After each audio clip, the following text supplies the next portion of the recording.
Hello, and welcome to Learning with Lee, where we discuss nature and wildlife on Kiawah Island. I'm your host, Lee Bundrick, Land Preservation Coordinator for the Kiowa Conservancy. Today we're joining Lauren Rust, Executive Director of the Lowcountry Marine Mammal Network at Captain Sam's Spit to discuss Kiowa's dolphins, strand feeding, and how you can help protect these marine mammals. My name's Lauren. I'm the Executive Director of the Lowcountry Marine Mammal Network. We are a local nonprofit based in Charleston. We've been around about 3 years ago. I founded the organization because I really wanted to increase the community's education and awareness about our local dolphins, about the science that's happening, and really bridge the gap between the science community and the general public.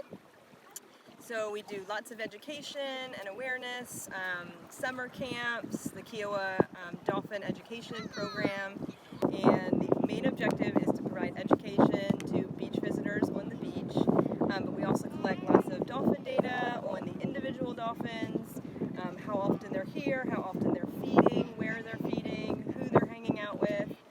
And then we answer lots of questions with the public about the individual dolphins, lots of dolphin information.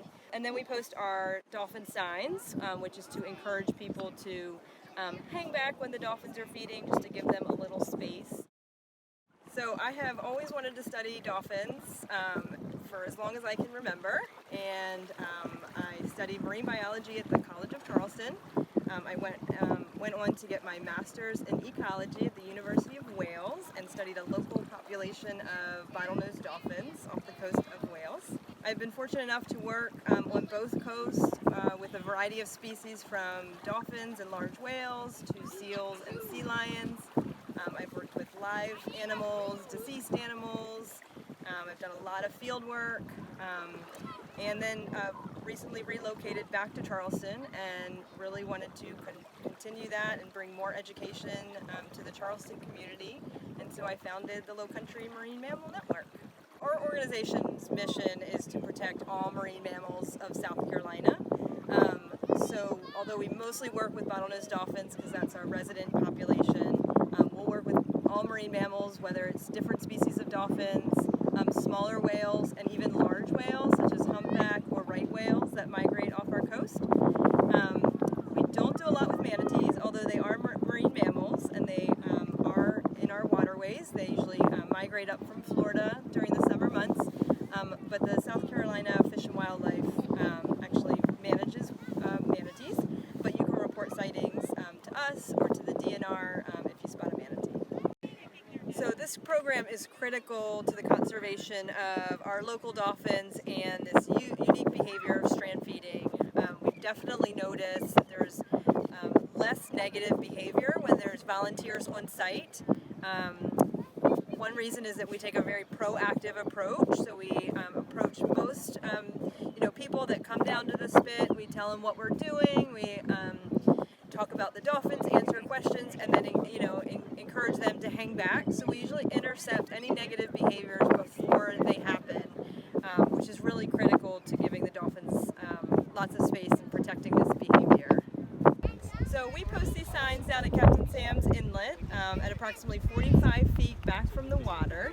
This is to encourage beach visitors to give the dolphins a little bit of space, a little bit of distance. The dolphins have great eyesight and they can see you. And so we just encourage people to hang back a little bit and watch from a distance. The main thing people can do to help dolphins is really to view them from a distance.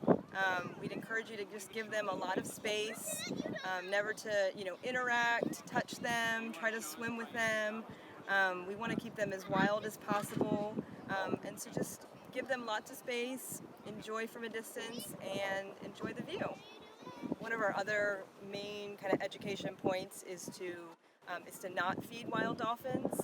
We do sometimes have people down here wanting to throw bait. We've had people throw Cheerios in the water, wanting to encourage them to come close.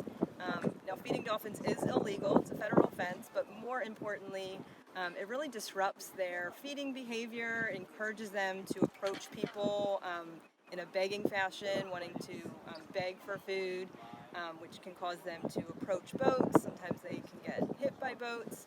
So we really just want to keep them wild, view from a distance, and not throw anything into the water. So in Charleston, we have 350 long-term resident dolphins, so they're born and bred here.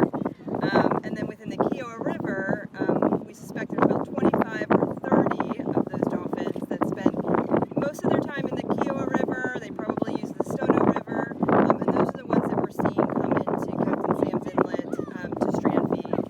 They'll either use it to go out into the ocean to feed coastally, or those are the animals that are coming in here to feed. But the ones that we see strand feed are the same 6 or 7 individuals on a very consistent basis, some combination of those same few animals. So this is, their kind of favorite fishing hole or favorite restaurant, if you will, for those individuals to use this inlet to feed on a consistent basis. So for the most part, animals kind of have a smaller home range. So we believe a lot of these animals are probably using the Stono River and the Kiowa River. Same with some animals that live in the Cooper and the Ashley and the Edisto River, just like you kind of spend a lot of time in your town. But we do know these animals can travel kind of throughout their whole home range, which goes from the North Edisto to Charleston Harbor. But for the most part, they're kind of sticking around probably the same few miles.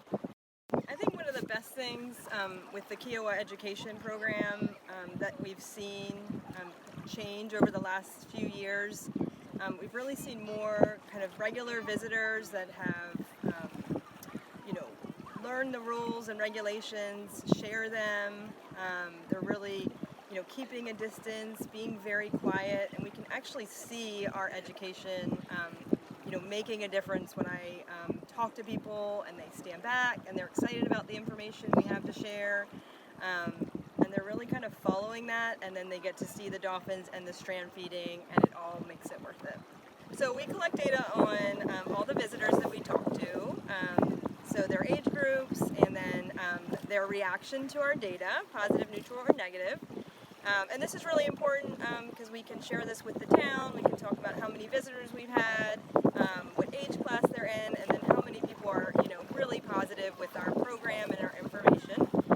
We also collect interesting dolphin data. We collect so what dolphins are here, who's hanging out with who's strand feeding with which dolphin, who might have a new calf, and all that information has helped us understand the specific dolphins that use this space to strand feed, how many there are, who's here in different seasons, and really can help us understand for the long-term conservation of this population and of this unique behavior. So we have about 16 volunteers for the Kiowa Education program. They're out here about 2 shifts a month.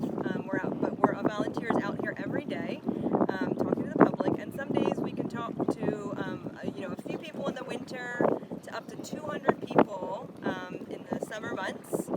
Last year we spoke to over 4,000 beach visitors that came down to the Spit just to see the dolphins, which makes this program even more important. That's 4,000 people that could be interacting with the dolphins or getting too close.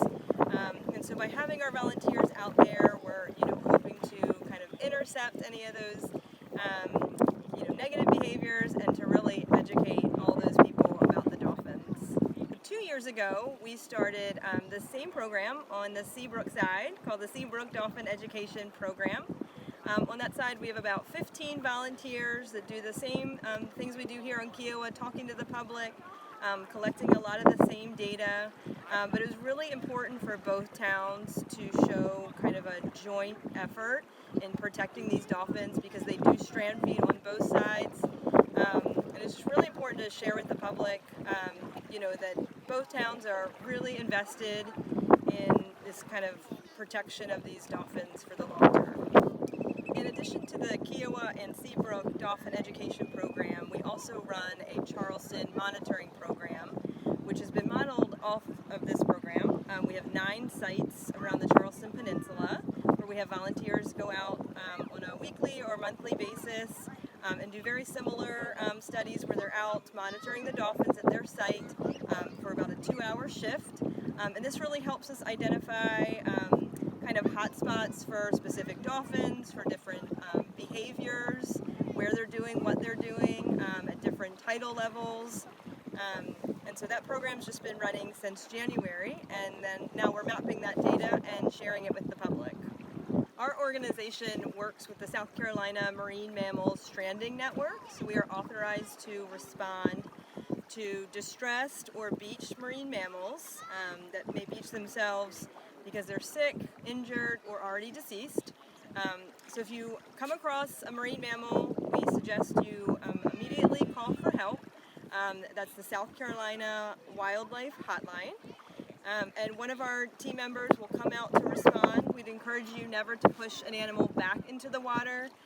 Just wait for one of us to come, and we will assess the animal and do what's necessary. If you want to learn more about our organization, some programs we do, just some general information, or want to volunteer, please check out our website at www.lmmn.org. Thank you for joining us today as we learn more about our marine mammals on Kiawah Island. Join us again next time for another episode of Learning with Lee.